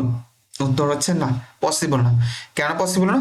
কারণ ইঞ্জিনিয়ারিং কোনো সাবজেক্ট আমাদের ইউনিভার্সিটিতে পড়ানো হয় না, কারণ আমাদের ইউনিভার্সিটি হচ্ছে একটা মেডিকেল ইউনিভার্সিটি। ঠিক সেম ভাবে আমি যদি এখন মানে ইঞ্জিনিয়ারিং কোনো ইউনিভার্সিটিতে যদি অ্যাপ্লিকেশন করি পিএইচডির জন্য, আমি ফার্মাসিতে কমপ্লিট করেছি, তাহলে কি এটা হবে? উত্তর হচ্ছে না, হবে না। তার মানে আমাকে কি বুঝতে হবে? আমাকে বুঝতে হবে যে ইউনিভার্সিটির রিসোর্সটা আসলে কি। যেমন ধরেন আপনি খুব বড় একটা ইউনিভার্সিটিতে অ্যাপ্লিকেশন করলেন, আপনি সায়েন্সে পড়াশোনা করেছেন, মেডিকেলে পড়াচ্ছেন, খুব ভালো কথা, কিন্তু আপনি যে বিষয় নিয়ে কাজ করতে চান ওই মানে বিষয়ের ওপর কোনো রিসোর্স ওই ইউনিভার্সিটিতে নাই। ওই ইউনিভার্সিটিতে এটা নিয়ে কোনো কাজ হয় না, কোনো প্রফেসর এই বিষয় নিয়ে ওই ইউনিভার্সিটিতে কাজ করে না। তাহলে তো আপনি এখানে অ্যাপ্লিকেশন করতে পারবেন না, বা অ্যাপ্লিকেশন তো করতে পারবেন কিন্তু এটা তো আসলে ম্যাচ করবে না, রাইট? তখন এই বিষয়টাকে আপনাকে টেকনিক্যালি হ্যান্ডেল করতে হবে। আপনাকে আগে থেকে জানতে হবে যে কোন ইউনিভার্সিটিতে কোন সাবজেক্ট বা কোন ডিপার্টমেন্ট আছে, ইভেন তাদের মধ্যে কোন কোন কাজগুলো হয়। ওইভাবে হচ্ছে আপনার ফিউচার গোল আপনাকে মানে ঠিক করতে হবে। এখন এই জিনিসটা আমরা একটা বোঝাই, যেমন আপনি এই ক্ষেত্রে কি করবেন, আপনার পাস্ট এক্সপিরিয়েন্সটা আপনি দেখবেন, ওকে, দেন আপনি যে কারেন্ট যে রিসার্চ আছে, কারেন্ট রিসার্চ ইন্টারেস্ট আপনি দেখবেন। খুব ভালো, আপনি মেডিকেলে পড়েছেন ধরে নিচ্ছি, আপনার পাস্ট এক্সপিরিয়েন্স হচ্ছে আপনি একজন এমবিবিএস এর স্টুডেন্ট, এরপর আপনি হচ্ছে কারেন্ট রিসার্চ ইন্টারেস্ট হচ্ছে আপনার বায়োটেকনোলজি, ওকে। এখন আপনার দেখতে হবে ইউনিভার্সিটির রিসোর্সটা কি। আপনাকে এমন ইউনিভার্সিটিতে অ্যাপ্লিকেশন করতে হবে যেখানে বায়োটেকনোলজি সাবজেক্ট আছে বা এটার উপর ল্যাব আছে, বোঝা গেছে? যদি এটা না থাকে আপনি অ্যাপ্লিকেশন করবেন না এখানে। দেন হচ্ছে আপনি এখানে হচ্ছে ফিউচার গোলটা লিখবেন। বাট আপনি যদি এই জিনিসটা রিসার্চ না করেন যে এই ইউনিভার্সিটিতে এই ডিপার্টমেন্ট আছে নাকি নাই, বাট আপনি ওখানে বললেন যে আমি ইউনিভার্সিটিতে পড়তে চাই, দেন হচ্ছে আমি এখানে কি করব যে আমার রিসার্চের গোল হচ্ছে এই জায়গা থেকে আমি মাস্টার্স করবো, তারপর পিএইচডি করবো, তারপর এখানে হচ্ছে আমি টিচার হব, এটা তো আসলে পুরো একটা ফেক একটা কথা হয়ে গেল, রাইট? কারণ এই ধরনের কোনো অপরচুনিটি ইউনিভার্সিটিতে নাই। সো আপনাকে এই বিষয়টাকে এনশিওর করতে হবে। আরেকটা হতে পারে, যেমন ধরেন যে আচ্ছা আমরা একটা এক্সাম্পল দিয়ে আপনার বুঝাই তাহলে ইজি হবে। With a strong foundation in cancer pharmacology from my master thesis on flavonoid induced apoptosis, I am too advanced into targeted cancer therapy research. The drug discovery lab at like it আমার XYZ University and its emphasis on nanomedicine perfectly align with my long-term goal of becoming a translational cancer research. দেখেন আপনি যেটা নিয়ে আপনি পড়াশোনা করেছেন, ওকে, আর ওই relevant হচ্ছে মাস্টার্স এর থিসিস টপিক আপনারা নিয়েছেন, ইভেন আপনি চান ওই রিলেভেন্ট হচ্ছে এক জায়গায় কি করবেন, আপনি স্টাডি করেন, পিএইচডি হতে পারে বা কোনো কিছু হতে পারে, ইভেন আপনি জানেন যে ওই ইউনিভার্সিটিতে এই ল্যাবটা অলরেডি আছে XYZ, ওকে। দেন হচ্ছে আপনি ওইখানে অ্যাপ্লিকেশন করেছেন আর আপনি এখানে লং টার্ম একটা গোল এখানে ঠিক করেছেন। এইটা আসলে হওয়া উচিত, বাট আমাদের অধিকাংশ ক্ষেত্রে কি করি আমরা, আমরা আসলে জানি না যে এই সাবজেক্টের জন্য আমরা ওখানে অ্যাপ্লিকেশন করছি ওই সাবজেক্টের ওইখানে আছে নাকি নাই। ওকে, সো আপনাকে আগে এনশিওর হতে হবে আপনি যে ইউনিভার্সিটিতে অ্যাপ্লিকেশন করছেন, যে সাবজেক্টের জন্য অ্যাপ্লিকেশন করছেন, ওই সাবজেক্টটা যাতে ওই ইউনিভার্সিটিতে থাকে আর ওই ইউনিভার্সিটিতে যাতে এই সাবজেক্টের উপর ল্যাব থাকে, দেন হচ্ছে আপনি ফিউচার গোল বলেন বা অ্যাপ্লিকেশন বলেন সবগুলো ফার্দার করতে পারবেন, আদারওয়াইজ কিন্তু হবে না। তাহলে ওনারা বুঝেই যাবে যে আপনি জাস্ট মানে এমনিতে অ্যাপ্লিকেশন করে দিয়েছেন, আপনার কোনো আইডিয়াই নেই যে এই সাবজেক্ট আছে নাকি নেই। নেক্সট যদি বলি writing why this university section properly, এক্ষেত্রে আমরা বেশ কমন কিছু মিস্টেক করি যেটা আমরা এর আগেও বলেছি। কি কি? যেমন যখন আমরা একটা প্রশ্নের উত্তর দিতে চাই কেন আপনি আমার ইউনিভার্সিটি থেকে অ্যাপ্লিকেশন করবেন, তখন আমরা কি বলি? তখন বলি আপনার ইউনিভার্সিটিটা হচ্ছে ওয়ার্ল্ডের মধ্যে খুব ভালো ইউনিভার্সিটি। ওকে, এগুলি লেখা যাবে না, এগুলো কমন মিস্টেক। তারপর হচ্ছে I like your high rank programme, আপনার প্রোগ্রামটা অনেক বেশি র্যাঙ্ক। ওকে, দেন হচ্ছে I want pursue higher study at your reputated institution dot dot dot, এই ধরনের যত কথাবার্তা আছে এগুলো হচ্ছে সব মিস্টেক, এগুলি করা যাবে না। অথবা হচ্ছে আপনি কোনো জায়গাতে জাস্ট কপি পেস্ট করে দিয়ে দিলেন, এগুলো করা যাবে না। আপনাকে ডিটেলসে লিখতে হবে। দেখেন, ইউজ করতে হবে, আপনাকে কি ইউজ করতে হবে, যে স্পেসিফিক ডিটেলস অ্যান্ড কানেক্ট করতে হবে আপনার যে গোলের সাথে। এখানে আরেকটা এক্সাম্পল আপনাদেরকে দিই, যেমন I am particularly drawn to ABC university due to its interdisciplinary research culture. This computational biology track within the Masters in Bioinformatics program integrate machine learning with genomics, a combination that align directly with my research focus। দেখতে পাচ্ছেন, আপনার research ফোকাসের সাথে হচ্ছে গিয়ে এই বিষয়গুলো কি align করে, রাইট, বা রিলেট হয়। আর এটা আপনি কখন করেছেন? এই দেখেন, এমএস ইন বায়োইনফরমেটিক্স প্রোগ্রাম আপনি এটা করেছেন। এরপর আপনি যখন অ্যাপ্লিকেশন করেছেন দি opportunity to work with professor David, এটা কি নামটা, হুকস। ওকে, দেখেন আপনি কোন প্রফেসরের সাথে কাজ করতে চান তার নামটা এখানে বলে দিয়েছেন। এরপর whose work on mutation prediction algorithms, দেখেন, এবং এই যে প্রফেসর সে কি নিয়ে কাজ করে, এই যে এটা নিয়ে কাজ করে, অ্যালগোরিদম নিয়ে কাজ করে, মিউটেশন প্রেডিকশন অ্যালগোরিদম নিয়ে কাজ করে। ইভেন আপনি কি বলতেছেন যে I have been following through his recent publication, even এই যে প্রফেসর সে যে একটা রিসেন্ট পাবলিকেশন করেছে আপনি এইটার সম্পর্ক জানেন। ইভেন ন্যাচার জেনেটিক্স কোন জায়গায় পাবলিকেশন হয়েছে ওই জার্নালটার নামটা আপনি এখানে বলে দিলেন, যে ন্যাচার জেনেটিক্স, ন্যাচার হচ্ছে একটা পাবলিশার, সো ন্যাচার জেনেটিক্স একটা জার্নাল, এই জার্নালে হচ্ছে এই প্রফেসর একটা রিসেন্ট পেপার পাবলিকেশন করছে। Even makes this programme an ideal fit for my academic growth. দেখেন, আপনি কিন্তু শুধু বলে দিচ্ছেন না যে আপনার ইউনিভার্সিটি খুব ভালো, আপনার ইউনিভার্সিটির র্যাঙ্ক খুব ভালো, সেই জন্য আমি এখানে আসতে চাই, এরকম করে বলছেন না, বরঞ্চ আপনি একদম স্পেসিফিক ভাবে বলছেন যে প্রফেসরের নাম এটা, তিনি এটা নিয়ে কাজ করেছেন, তিনি রিসেন্ট এই পাবলিকেশনটা করেছেন, এই জার্নালে করেছেন। সো ওইখানে যখন আমি পড়েছি তখন আমি দেখেছি তার ওই কাজটা আমার যে রিসার্চ ওয়ার্ক আছে বা আমার যে ব্যাচেলর আছে, আমার যে মাস্টার্স আছে, যেগুলো আমরা পড়েছি বা কাজ করেছি ওইটার সাথে হচ্ছে অ্যালাইন করে বা রিলেট করে, দ্যাটস ওয়াই আমি এটাকে চুজ করেছি। ওকে, সো এইভাবে হচ্ছে আপনারা হচ্ছে বলবেন, কখনো হচ্ছে ওই ধরনের জেনারিক ওয়ার্ড লিখবেন না, যদি লেখেন রিজেকশন হওয়ার সম্ভাবনা খুব খুব বেশি। টেইলরিং বা এটাকে যদি আর একটু সহজ করে বলি কাস্টমাইজেশন, ওকে, বা customising SOP for scholarship committee.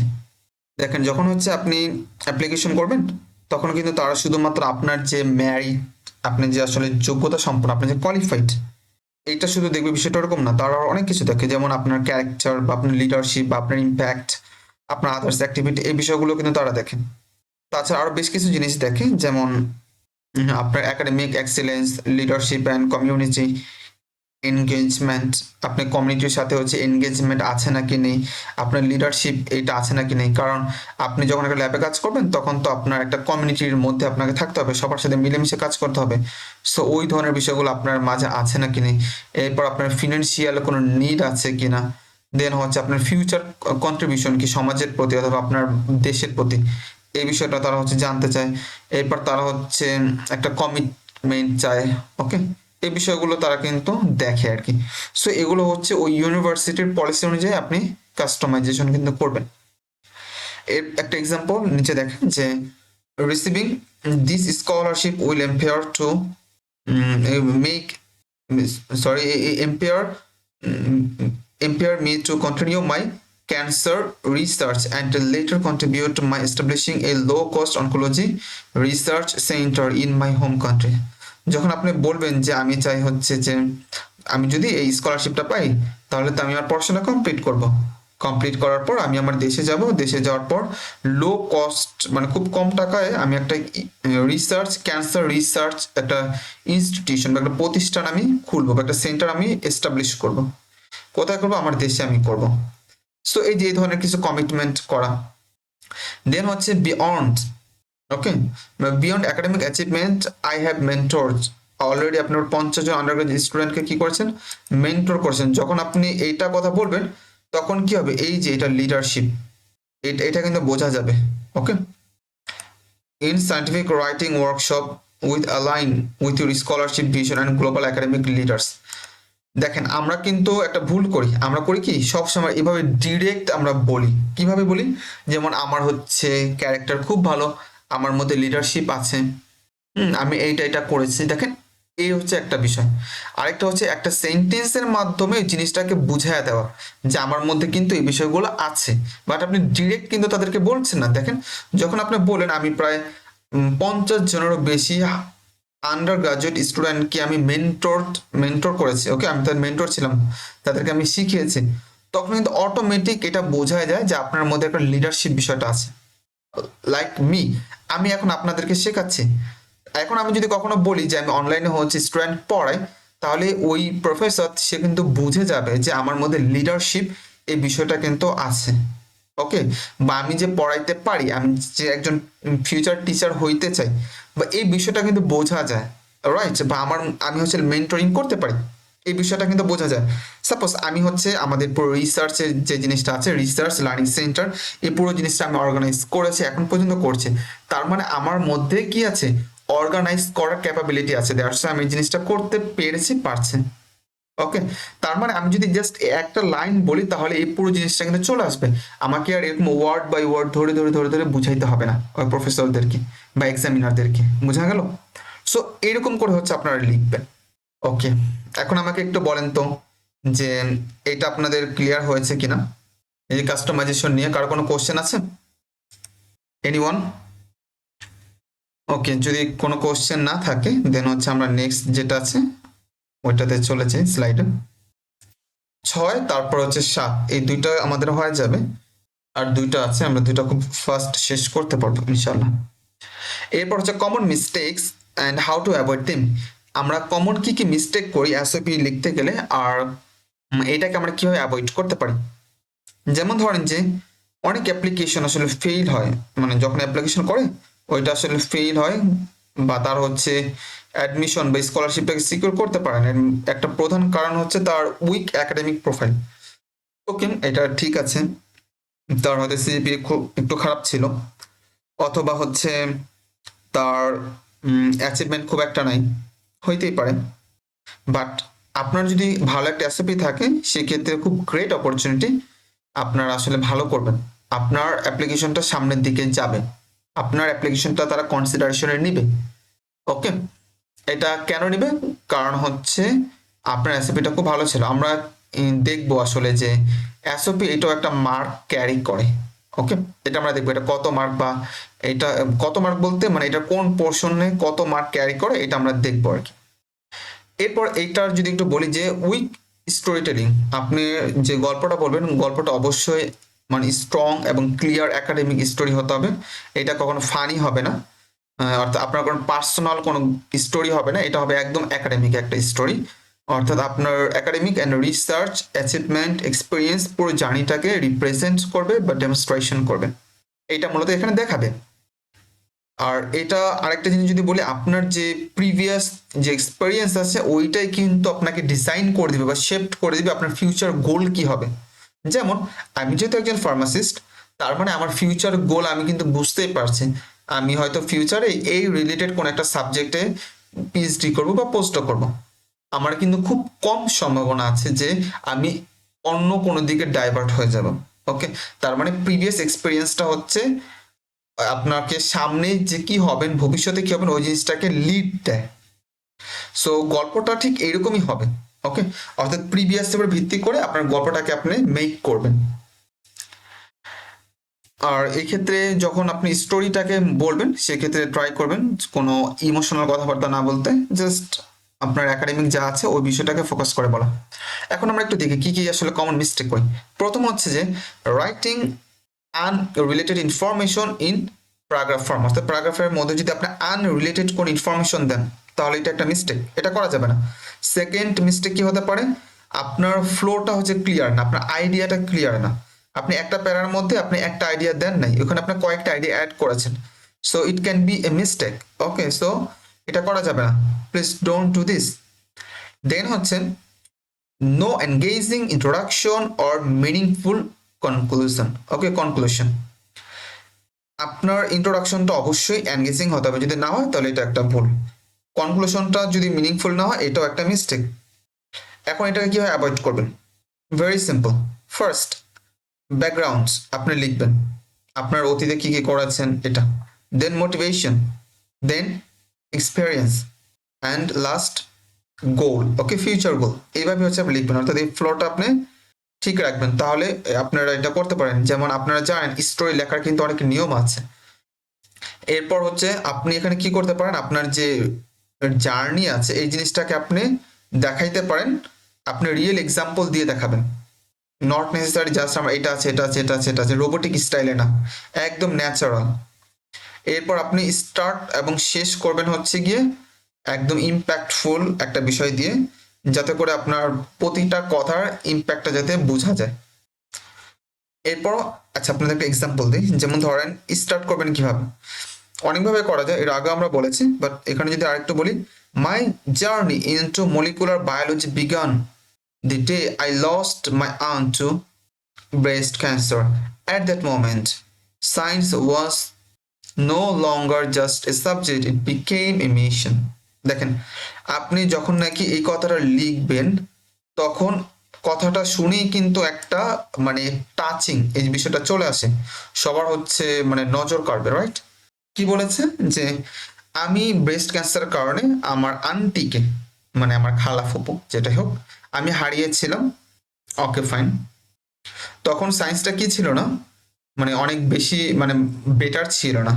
ওকে, এরকম একটা কিছু। দেন হচ্ছে my journey into molecular biology began the day, even আমার জার্নিটা তখন শুরু ছিল কোনটার উপরে, যে মলিকুলার যে বায়োলজি আছে এটা দিয়ে হচ্ছে শুরু করেছিলাম, বা এটার ভিতরে শুরু করেছিলাম।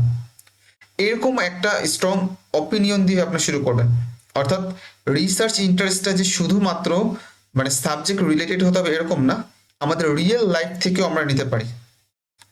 দেন হচ্ছে copy pasting from the internet, এটা আসলে খুবই একটা বাজে একটা অবস্থা। আমরা করি কি যে কপি পেস্ট করি, অর্থাৎ চ্যাট জিপিটি বা জেমিনাই, এরপর হচ্ছে ডিপসিক আছে, ক্লোড আছে, এই ধরনের যে প্ল্যাটফর্ম আছে ওইখানে যে যদি আমি লিখি how to make a standard SOP, ও দেখবেন খুব সুন্দর করে আপনার একটা এসওপি লিখে দিবে। এখন আপনি যদি ওইটা লিখেন ওইটা আসলে বোঝা যায়, কারণ মোস্ট অফ দ্য স্টুডেন্ট তারা কিন্তু এই ধরনের কাজ করে। Okay, this is very stupid work, এই ধরনের কাজ করা যাবে না। ওকে, আপনাকে কি করতে হবে, ম্যানুয়ালি লিখতে হবে। আপনি চাইলে আইডিয়া নিতে পারেন, আপনি চাইলে হেল্প নিতে পারেন, কোনো প্রবলেম নেই, নেওয়া উচিত, আমি বলবো নেওয়া উচিত। বাট আপনি পুরোটা ওর উপরে ছেড়ে দিয়ে আপনি একদম রিল্যাক্সে জাস্ট কপি অ্যান্ড পেস্ট করে দিয়ে দিবেন, ধরা পড়ে যাবেন। কারণ এআই জেনারেটেড যে কন্টেন্ট আছে এগুলোকে কিন্তু ডিটেক্ট করা যায়, এআই ডিটেক্টর নামে সফটওয়্যার আছে, ওইখানে জাস্ট ইনপুট করে দিবে, একদম তারা বলে দিবে আপনি এটা কোন জায়গা থেকে কিভাবে লিখেছেন সব বলে দিবে তারা। সো এটা করা যাবে না। আর তাছাড়া হচ্ছে আপনি যাদের কাছে অ্যাপ্লিকেশন করছেন তাদের নেটিভ ল্যাঙ্গুয়েজ হচ্ছে ইংলিশ, সো তারা সেন্টেন্স স্ট্রাকচার দেখলে বুঝতে পারে আপনি কিভাবে হচ্ছে এটা লিখেছেন বা এটা কোন জায়গা থেকে লিখেছেন। এখন দেখেন এখানে কি কি মিস্টেক হয়, যেমন using generic phrase and clutches, এটা অনেক বেশি ইউজ করা হয়। এরপর কপিং পারফেক্ট এসওপি স্যাম্পল, এটা একটা মিস্টেক। এরপর no personal connection in writing, অর্থাৎ রাইটিং এর সাথে আপনার কোনো পার্সোনাল কানেকশনই নেই, জাস্ট কপি অ্যান্ড পেস্ট করলেন। সো এটাও কিন্তু মিস্টেক। কিভাবে এটা অ্যাভয়েড করবেন? Write your own personal journey, আপনার নিজের পার্সোনাল জার্নি আপনি নিজে জানেন, চ্যাট জিপিটি জানে না। সো আপনাকে ওই জায়গা থেকে হেল্প নিতে হবে, বাট আপনি ফাইনালি নিজে লিখবেন। এরপর use simple and authentic language, আপনি সিম্পল এবং অথেন্টিক ল্যাঙ্গুয়েজ আপনি লিখবেন। যেমন আমি যদি একটু বলি, বেশ কিছু বিষয় আছে যেগুলো হচ্ছে আমরা বাংলা ভাষায় মানে রেগুলারলি ইউজ করি না, এমন কিছু ওয়ার্ড আছে, কিন্তু এগুলা বই পুস্তকে কিন্তু আছে আর কি। আমরা এই জিনিসগুলো ভালো মতো বুঝি কারণ আমরা বাঙালি, যেহেতু আমরা বাঙালি তার মানে বাংলা ভাষা আমরা ভালো মতো বুঝি, আমরা জানি কোন ওয়ার্ড আমরা ইউজ করি আর কোন ওয়ার্ড আমরা ইউজ করি না, তাই না? যেমন অনেক ধরনের বাগধারা আছে না, আমরা, কাঠের, ঠেকি, এগুলা কিন্তু আমরা বাংলা ভাষায় বই পুস্তকে আছে, কিন্তু নর্মালি অ্যাজ ইউজুয়াল কিন্তু আমরা এটা ইউজ করি না। ঠিক এমন অনেক ওয়ার্ড আছে যেগুলো হচ্ছে বই পুস্তক আছে কিন্তু রিয়েল লাইফে ওয়ার্ড করে না, ইউজ করে না। এখন আপনি যখন চ্যাট জিপিটিকে বলবেন ও তো ওর মতো করে তো লিখে দিবে, বাট আপনি তো এটা জানেন না যে এই ওয়ার্ড বা এই ধরনের সেন্টেন্স বা এই প্যাটার্নে কোন ইংরেজ তারা কমিউনিকেশন করে না, বাট আপনি তো এটা ইউজ করেছেন, তখন তো ধরা পড়ে যাবেন, রাইট? সো এটা করা যাবে না, আপনাকে নিজে লিখতে হবে। তার মানে ইউজ করতে হবে সিম্পল অ্যান্ড অথেন্টিক ল্যাঙ্গুয়েজ। এরপর B specific and unique to your experience, আপনার যে এক্সপিরিয়েন্স আছে এটাকে অনেক বেশি স্পেসিফিক এবং ইউনিক হতে হবে।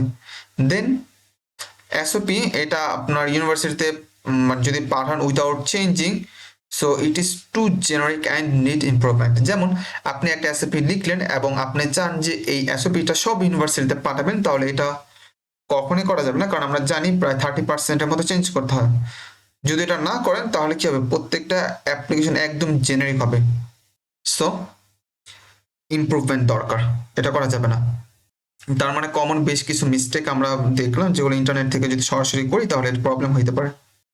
এরপর হচ্ছে টু মাচ বায়োগ্রাফি, আপনি আপনার বায়োগ্রাফি খুব একটা বেশি অ্যাড করবেন না, কারণ আপনার নাম কি ঠিক আছে, আপনার মার নাম, আপনার বাবার নাম, আপনারা মানে ভাই বোন কতজন, আপনার বাসা কোন জায়গায়, কোন সিটিতে, এইসব লিখতে হয় না এসএপির ভিতরে।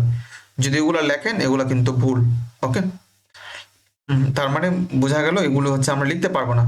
বাট আপনি এটাও কিন্তু লিখতে পারবেন না যে আপনার ছোটকাল থেকে আপনার এই ধরনের মানে স্বপ্ন ছিল, আসা যাওয়া, আসলে এগুলো মানে রিলিভেন্ট, ওকে, বা ইউরিলিভেন্ট, সরি, বা এগুলো হচ্ছে আননেসেসারি কথাবার্তা, এগুলো হচ্ছে লিখতে হয় না।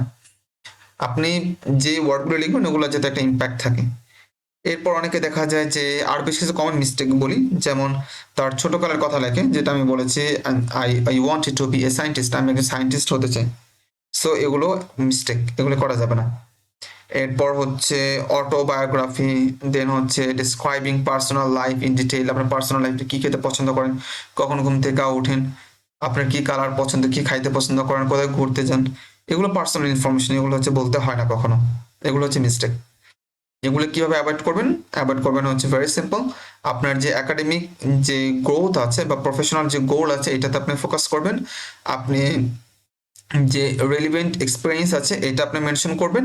আপনি যে পারপাসফুল বা ফোকাসড যে ওয়ার্কগুলো আছে এগুলোর দিকে আপনি ফোকাস করবেন। এরপর হচ্ছে আরো বেশ কিছু মিস্টেক নিয়ে যদি কথা বলি, যেমন ইররিলেভেন্ট এক্সপিরিয়েন্স, যে এক্সপিরিয়েন্সগুলো আপনার সাথে আসলে অ্যালাইন করে না। যেমন এই কথাগুলি আমরা অনেকবার বলি, যখন নাকি আমরা সিভি মেক করব তখন আমরা এই কথাগুলি বলবো আর কি। যেমন ধরেন যে আপনি খুব ভালো গান গাইতে পারেন, হইতেই পারে আপনি গান শিখেছেন। কথা হচ্ছে আপনি মাস্টার্সের জন্য যাবেন বা পিএইচডির জন্য যাবেন একটা ল্যাবে কাজ করতে। এখন আপনি যে গান পারেন বা ডান্স পারেন বা আপনি নাটক করতে পারেন, সিনেমা করতে পারেন, তো এইটার কি অ্যাকচুয়ালি কোনো ভ্যালু আছে? এটা কি কোনোভাবে আপনার ওই যে প্রোগ্রাম যে ল্যাবে যে কাজ করবেন ওটার সাথে রিলেটেড? সো ওই ধরনের যদি কোনো এক্সপিরিয়েন্স থাকে এগুলো হচ্ছে অ্যাড করা যাবে না। যদি করেন এগুলো কিন্তু মিস্টেক হিসেবে কাউন্ট করা হবে। তার মানে আপনাকে এমন কোনো কিছু করতে হবে যেটা আপনার ওইটার সাথে রেলিভেন্ট। যেমন আপনি একটা নিউজ পেপারে কাজ করেছেন, আপনার লেখালেখির এক্সপিরিয়েন্স আছে, এটা আপনি বলতে পারেন, কোনো প্রবলেম নেই। আপনি একটা ইভেন্ট ম্যানেজমেন্ট করেছেন, একটা প্রোগ্রাম অ্যারেঞ্জ করেছেন, এটা আপনি বলতে পারেন। তখন ওইটা দিয়ে আপনি যে একজন লিডার, আপনি যে টিম ম্যানেজমেন্ট করতে পারেন, এই ধরনের যে আপনার এক্সট্রা কারিকুলার অ্যাক্টিভিটি আছে এই জিনিসটাকে মানে বোঝা যায়, তাই না? কিন্তু আপনি গান গাইতে পারেন, আপনি নাচ করতে পারেন, দেন হচ্ছে হ্যাঁ আপনি আরো অনেক কিছু করতে পারেন যেটা হচ্ছে ওই প্রোগ্রামের সাথে রিলেটেড না। সো এটা বলা যাবে না। বরঞ্চ আপনি কি বলতে পারেন, সাপোজ আপনি এইচপিএলসি পারেন, হ্যাঁ, আপনি হচ্ছে ইউভি কিভাবে ইউজ করতে এটা আপনি পারেন। তারপর হচ্ছে আপনি কোনো একটা মেশিন ইউজ করতে পারেন, যেটা হচ্ছে আপনার ল্যাবে খুব ভালো কাজ করতে পারেন। তখন এই বিষয়গুলো আপনি অ্যাড করবেন। কারণ ওগুলো তখন ওই সাবজেক্টের সাথে রিলেটেড যদি থাকে আপনি অ্যাড করে দিবেন। কারণ এই এক্সপেরিয়েন্সটা ভালো, রিসার্চ এক্সপেরিয়েন্স। তার মানে এখানে কয়েকটা বিষয় আমরা ক্লিয়ার বুঝতে পারলাম যে মিস্টেক কি কি আছে, যেমন হবি বা অ্যাক্টিভিটিস এগুলো যদি কানেক্টেড না থাকে এগুলো আপনি মেনশন করবেন না। এরপর হচ্ছে আপনার ডিটেল বা পার্ট টাইম জব টব সম্পর্কে লেখা দরকার নাই যদি রিলেটেড না থাকে। দেন হচ্ছে আপনার অ্যাচিভমেন্ট যেটা আছে এটাকে জাস্ট আপনার লিস্ট করবেন, আমার এই অ্যাচিভমেন্ট এই অ্যাচিভমেন্ট এই অ্যাচিভমেন্ট এরকম করে বলবেন না, বরঞ্চ আপনি এই ক্ষেত্রে এক্সপ্লেন করবেন, মানে একটু ব্যাখ্যা করে বুঝাই দিবেন যে কোন ধরনের আসলে এক্সপিরিয়েন্সটা কিভাবে হয়েছে আর ওইটা কিভাবে আপনার ওই কাজটাকে অ্যাচিভ করতে হেল্প করবে, এরকম করে।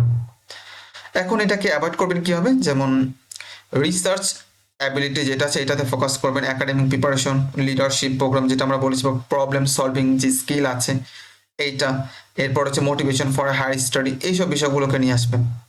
এবং আপনি ইউজ করতে পারেন বেশ কিছু মানে ফিল্টার, লাইক সাপোজ যদি বলি যে আপনার যদি কোনো এক্সপিরিয়েন্স থাকে আর এটা যদি আপনার অ্যাপ্লিকেশনকে সাপোর্ট না করে, so just remove it and avoid this, ওকে।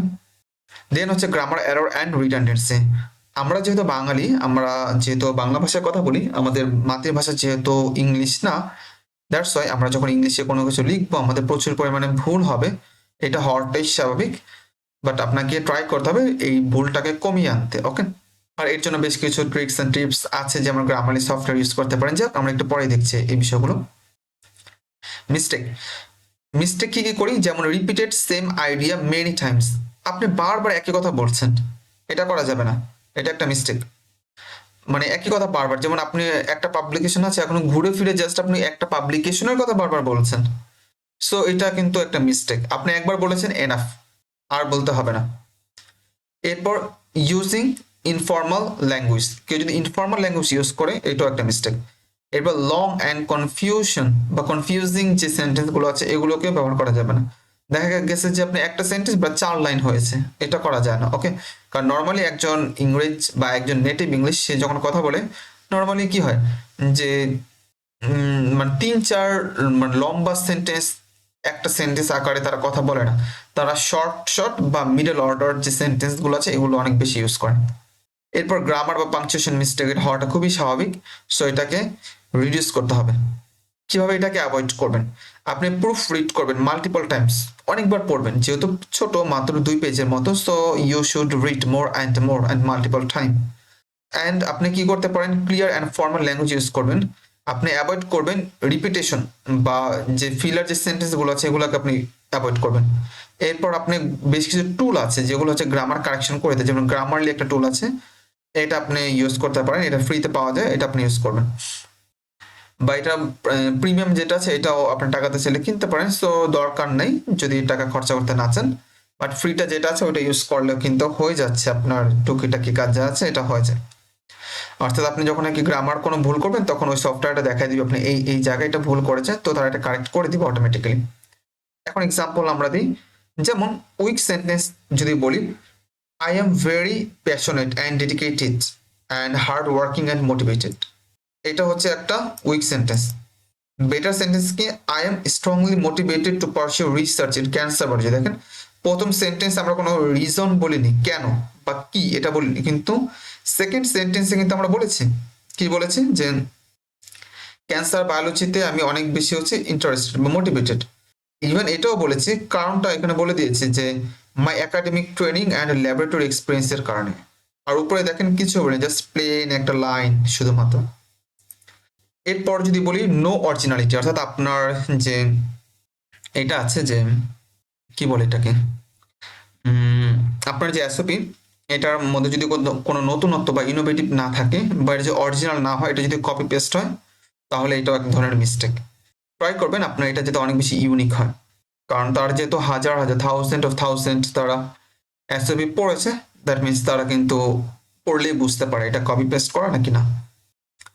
যেমন এখানে বেশ কিছু কমন মিস্টেক যেটা বলেছে এগুলোকে অ্যাভয়েড করতে হবে, যেমন I want to gain knowledge, I want to enhance my skill, your university is the best university, এই ধরনের সেন্টেন্স ইউজ করা যাবে না।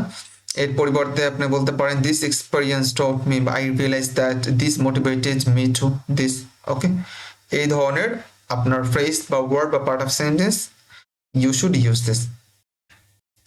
আমাকে একটু বলেন তো এই পর্যন্ত কার কোনো কোশ্চেন আছে এটা নিয়ে? দেন হচ্ছে আমরা লাস্ট যেটা আছে, লাস্ট মনে এটার পর আরেকটা আছে, 7 এর পর মনে আরেকটা আছে, খুব লাস্ট এটা খুব ছোট, ওইটা শেষ হয়ে যাবে খুব দ্রুত। কাইন্ডলি একটু বলেন কার কোনো কোশ্চেন আছে?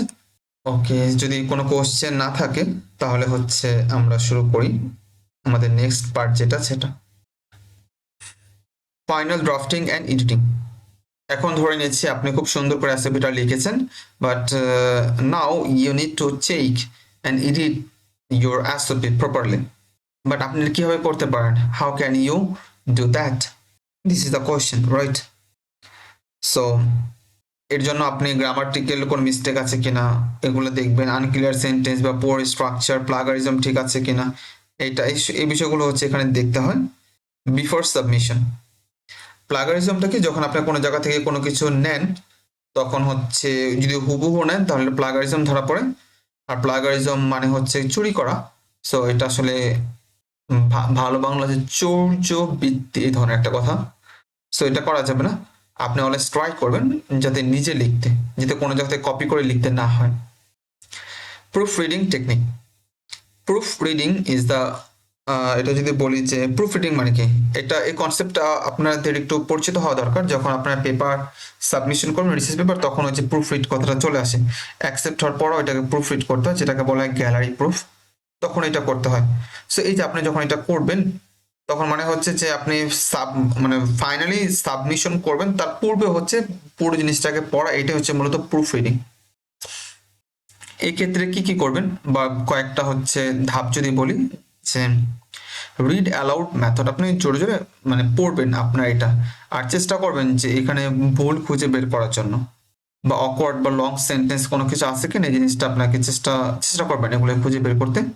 এরপর লাইন বাই লাইন রিভিউ করবেন আপনি, আর চেষ্টা করবেন আপনি এই জিনিসটাকে একবারে পড়ে শেষ না করতে, কারণ একবারে পড়লে অনেক সময় আপনি অনেক কিছু বুঝতে পারবেন না, বাট যখন আপনি একটা গ্যাপ দিয়ে আবার শুরু করবেন তখন এই জিনিসটা আপনাকে আপনি বুঝতে পারবেন আর কি কোথায় কি ভুল আছে। তো লাইন বাই লাইন পড়বেন। এরপর প্রুফ রিড আফটার ব্রেক, যেটা আমরা মাত্র বললাম, আপনি মনে করেন 1 ঘন্টা পড়লেন, এরপর 15-20 মিনিট একটা গ্যাপ নেবেন, দেন আবার পড়া শুরু করবেন এরপরের থেকে একদম ফ্রেশ একটা মাইন্ডে, তখন ভুলগুলো আপনি আইডেন্টিফাই করতে পারবেন।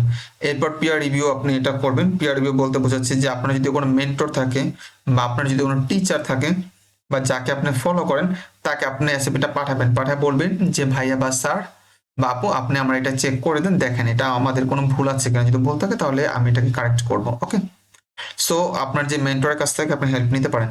এরপর হচ্ছে ব্যাকওয়ার্ড রিডিং। ব্যাকওয়ার্ড রিডিং মানে হচ্ছে যে আপনি শেষের থেকে পড়া শুরু করবেন। এতক্ষণ তো আপনি প্রথম থেকে পড়েছেন, এখন শেষ থেকে পড়বেন, লাস্ট সেন্টেন্স থেকে পড়বেন একদম ফার্স্ট সেন্টেন্স পর্যন্ত, আর দেখবেন আপনি এখানে কোনো ভুল আছে কিনা, গ্রামাটিক্যাল বা স্পেলিং এরর আছে কিনা, এই জিনিসটাকে ফাইন্ড আউট করার ট্রাই করবেন। এরপর প্যারাফ্রেজিং অ্যান্ড কোহেরেন্স ইমপ্রুভমেন্ট। অবশ্যই আপনার যে ইটা আছে অ্যাসেপিটা, এটা স্মুথ এবং লজিক্যাল ফ্লো হওয়া চাই। মানে এটা যাতে এমন না হয় যে কোনো লজিক্যাল ফ্লো নাই, কোনো স্মুথনেস নাই, এটা যাতে না হয়।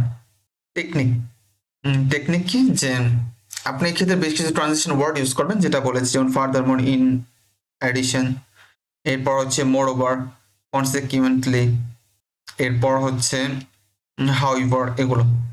দেন হচ্ছে এনশিওর করবেন আপনি যে গ্রামার মানে প্যারাগ্রাফ কানেকশন আছে কিনা।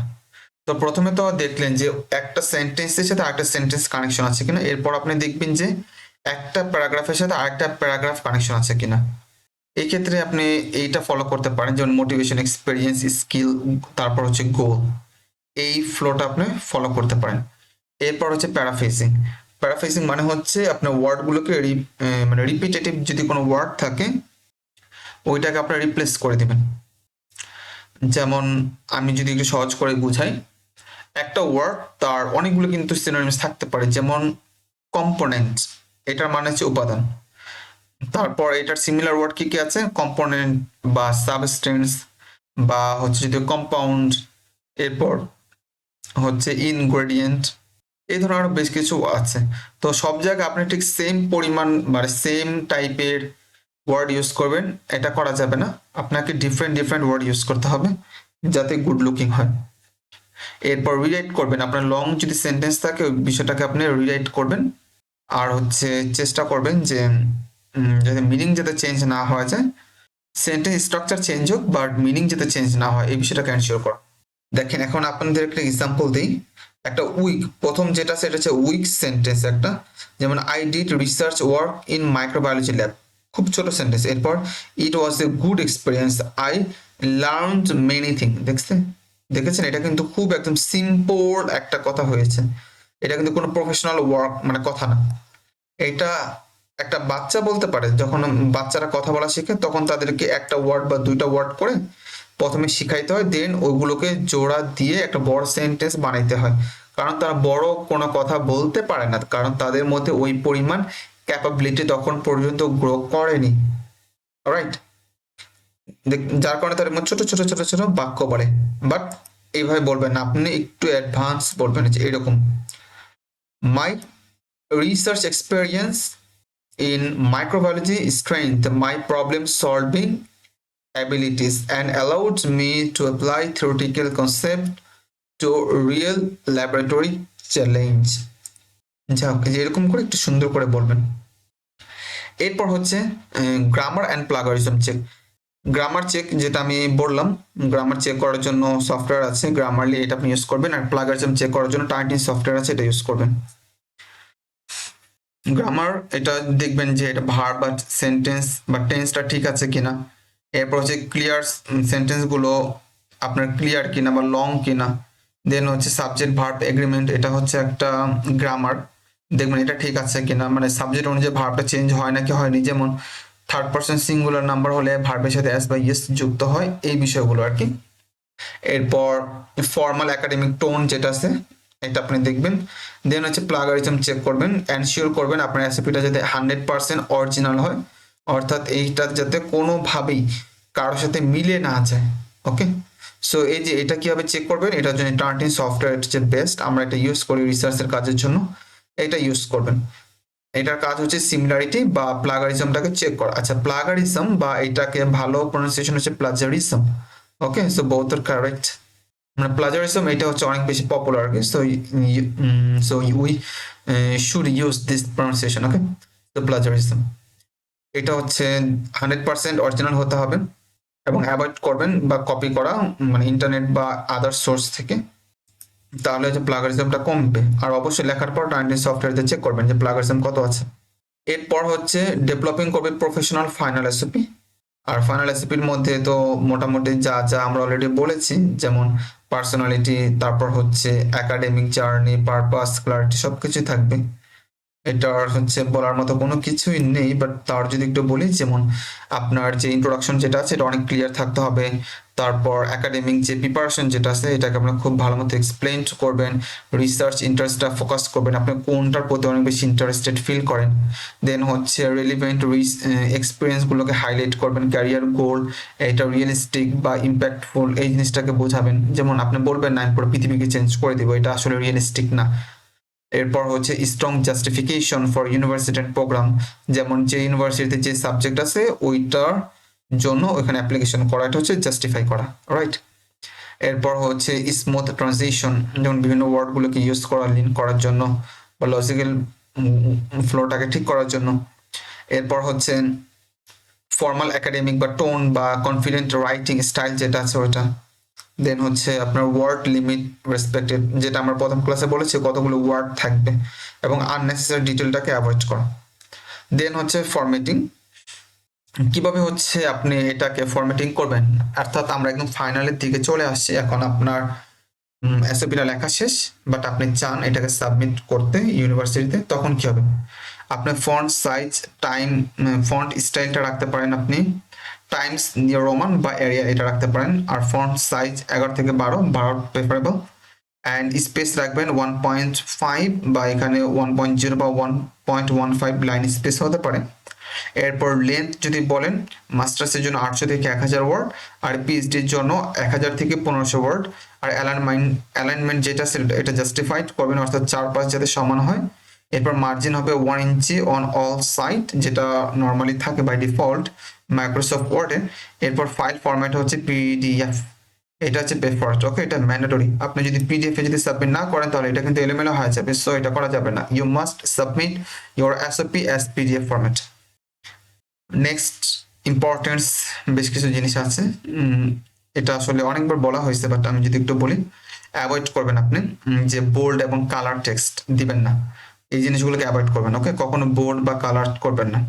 এরপর হচ্ছে ডোন্ট ইউজ বুলেট পয়েন্ট, আপনি বুলেট পয়েন্ট ইউজ করবেন এসএপির ভিতরে, কোনো বুলেট পয়েন্ট ইউজ করতে হয় না। দেন হচ্ছে আপনার যে প্যারাগ্রাফটা আছে, প্যারাগ্রাফের লেন্থ বা মডারেট এটা কত হবে, মানে 4টা থেকে 8টা লাইনের হবে। অর্থাৎ আপনি একটা প্যারাগ্রাফ অনেক বড় আর একটা প্যারাগ্রাফ একদম ছোট 2-3 লাইন এমন যাতে না হয়, নর্মালি 5 থেকে 8 লাইনের মধ্যে যাতে প্রত্যেকটা প্যারাগ্রাফ হয়। এরপর আপনি যে কনসিস্টেন্ট ফরম্যাটিং থ্রুআউট সব জায়গায় হচ্ছে আপনি সেম রাখবেন, অর্থাৎ এমন যাতে না হয় যে এক জায়গায় হচ্ছে আপনার অ্যারিয়েল ফন্ট স্টাইল ইউজ করেছেন, আরেকটা প্যারাতে গিয়ে হচ্ছে আপনি suppose Times new Roman use করেছেন, একটাতে ফন্ট সাইজ হচ্ছে 11, আরেকটাতে ফন্ট সাইজ হচ্ছে 12, এমন যাতে না হয়। সো সব জায়গায় যাতে সেম থাকে। এরপর আপনি ইনক্লুড করবেন your name and programme title in document header of required, এটা বলে দিবে ইউনিভার্সিটি যদি দরকার হয় তাহলে তারা এটা বলে দিবে। ওকে, আমরা আসলে শেষ করেছি আমাদের, এটা নিয়ে কারো কোনো কোশ্চেন আছে? যদি না থাকে তাহলে সর্বশেষ আমরা এখন শেষ করে দিব। ওকে, এখন আমরা যদি এসব প্র্যাকটিক্যালি একটু যদি আসি, এটা হচ্ছে দেখেন যে practical session. Okay, hands on experience. Okay, এটা আমি একটু বলি যে আচ্ছা, এটা অলরেডি বলেছি আমি যে টেমপ্লেট কোনটার জন্য কত ওয়ার্ড আছে, এটা একটু দেখেন, এটা গুরুত্বপূর্ণ। এসওপি, এসওপি যখন লিখবেন এটার ধরেন টোটাল মার্ক হচ্ছে 100। এখন আপনি যে 100-এর মধ্যে কত পাবেন এটা ডিপেন্ড করে আপনার কোয়ালিটির উপর, এসওপির কোয়ালিটির উপর। আপনার ক্লারিটি অফ পারপাস এটার উপর ডিপেন্ড করা হচ্ছে 15% মার্ক।